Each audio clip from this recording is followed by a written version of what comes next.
The door pillar is rotted out at the top, around the top hinge corner.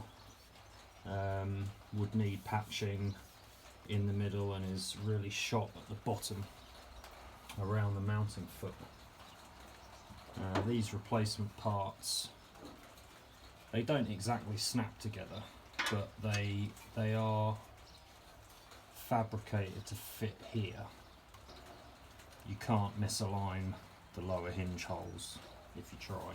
Well, you could if you really tried, I suppose. So once you're sure about fit and alignment, that can be effectively welded up.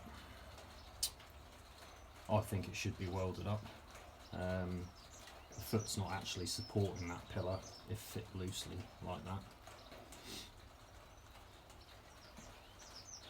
The foot itself is rotted out as well. I'll show you soon. Around the top hinge corner itself is quite bad, and not knowing how far the rot goes in, I've bought this repair piece as well. Not strictly necessary, I suppose, as you get the top hinge points on the door pillar replacement, and you could fabricate something quite simple in this area, but it might save me a little bit of time and might give me a neater finish than if I'm bending something up myself. I don't have a sheet metal folder or anything like that. If I need to bend something, I tend to be hitting it over the corner of something with a hammer, but it would be nice to have quite a neat line on the finished job. The footwell is not too bad. It's rotted out on the side here, so this is the edge that's typically spot or plug welded to the inside face of the pillar replacement. I don't have a lot of room here to hold it up, but that lip of the pillar tends to be spot welded up there. And I've got rot all the way up that, and also this section is gone and probably into this inside face as well as this corner needs some repair. Before starting the job, I've made sure my bulkhead is vertical when the chassis and rear tub are level. You don't strictly need to set the vehicle level to do that.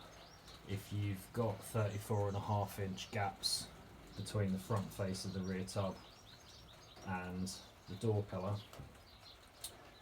then, you know, top and bottom, say at the bottom just above the sill channel and higher up just above the crease, then when you hold your series door up, it will fit and have just enough gaps at the side for a good shut and for seals.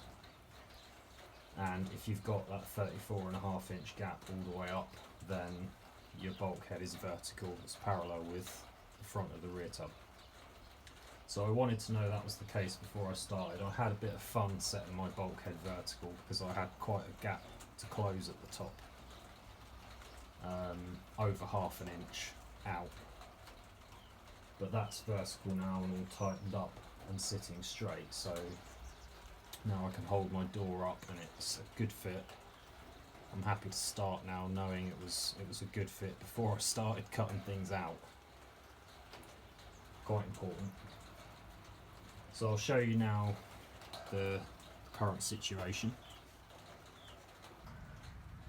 The foot might look okay from this side and the pillar because I've covered it in green paint, but coming around here you can better see the extent of it.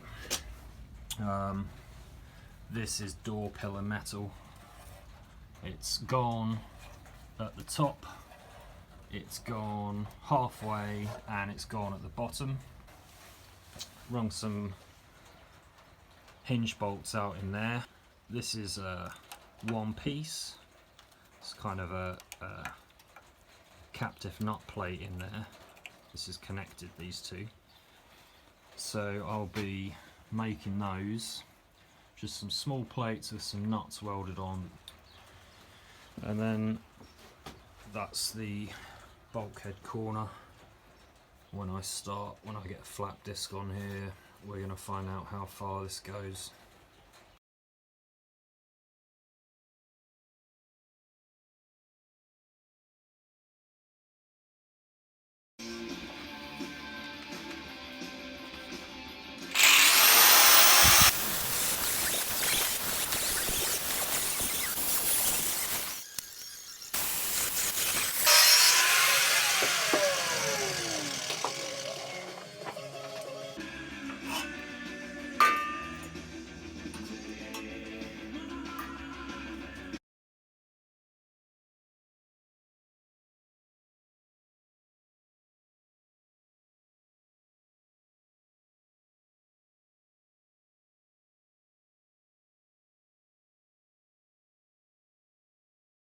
Been playing about with the bulkhead again, but these things aren't entirely rigid. You can have 34.5 inches between those top creases, and then you can jack the vehicle up and you'll be a 1/16 of an inch out just from the stresses of being lifted.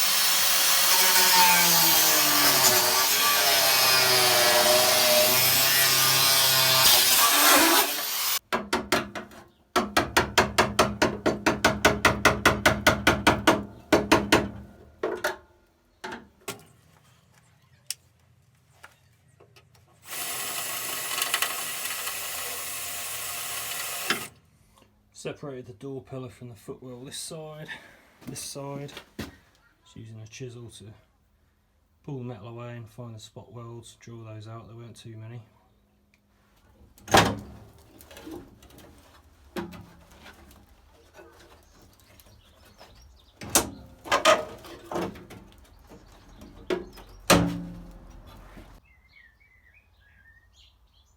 People don't often show this stage of a pillar replacement, but I think it's quite useful if you've never done the job before to see what you'll uncover. I'd have liked a video like this for reference before I started, so hopefully this is useful to someone.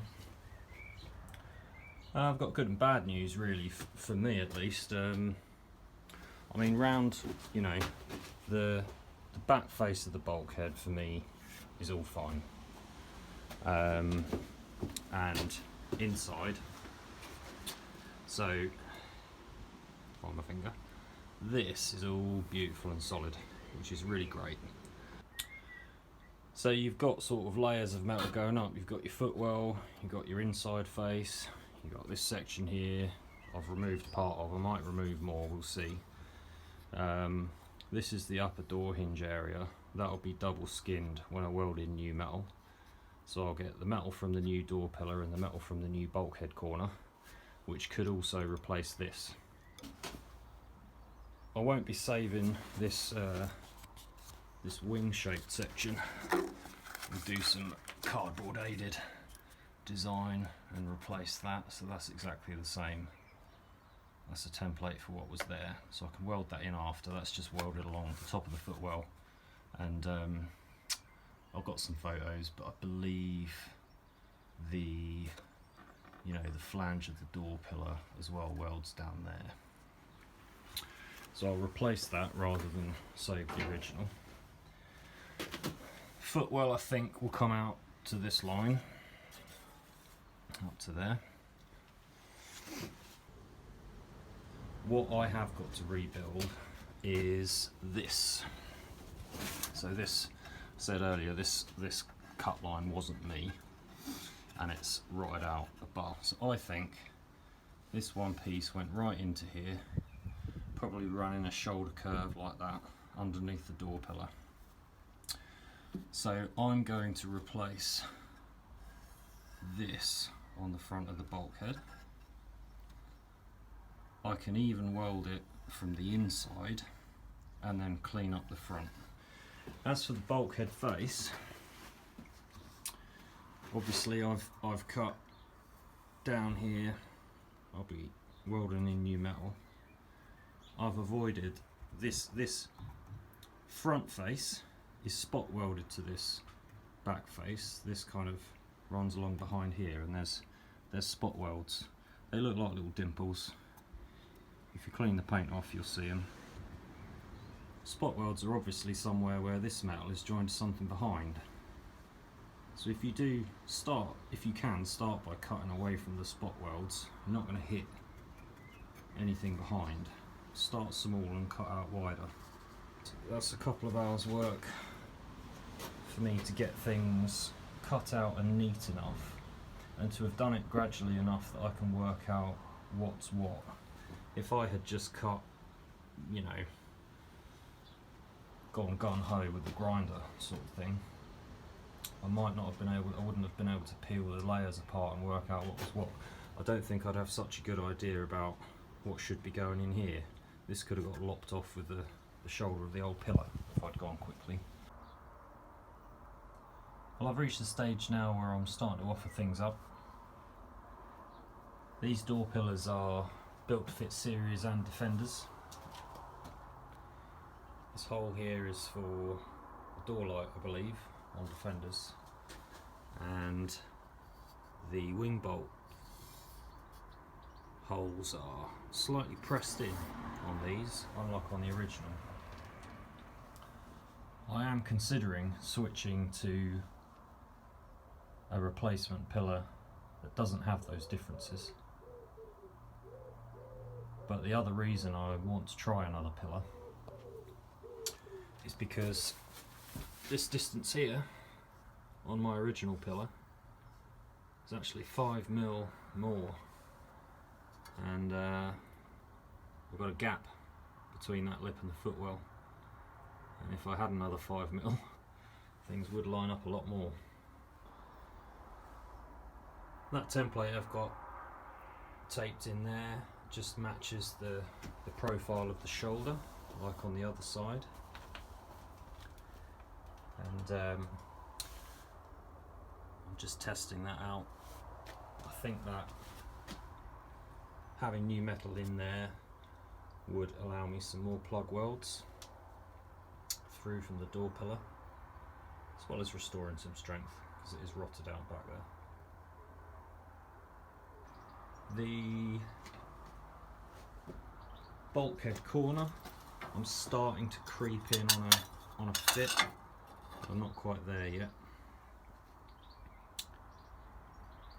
I'd like a double skin around the door hinge area. These bolt holes need drilling out more to the larger size. That gives you some room for adjustment with the movable captive nut plates in the pillar that Series 2s have. So things don't just throw together. Land Rovers aren't quite Meccano.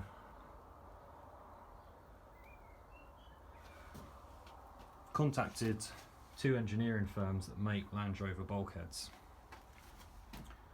because inside on mine everything looks solid.